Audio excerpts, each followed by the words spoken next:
as a menstruating woman, I can very particularly in this house say, menstruation and a menstrual cycle is not a handicap. Menstrual cycle is not a handicap.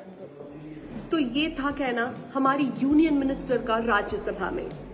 आपको क्या लगता है, औरतों को paid leave मिलनी चाहिए या नहीं?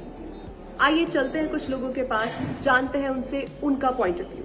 Menstruation leaves are very necessary, and I think every organization should have it. छुट्टी मिलती है उसके लिए ऑफ मिल जाए एक दिन का, तो as a male as a man मुझे कोई इशू नहीं है। I totally stand with Smriti Irani on this, because I feel that it will create a lot of discriminations at workplace, and why should women individually get paid leaves for periods?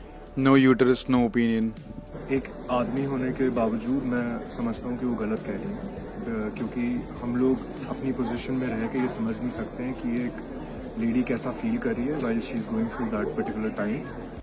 Okay, so I feel that handicap and menstruation is like a bizarre comparison to make, and when it comes to this, one size does not fit all, because everybody, faces different things.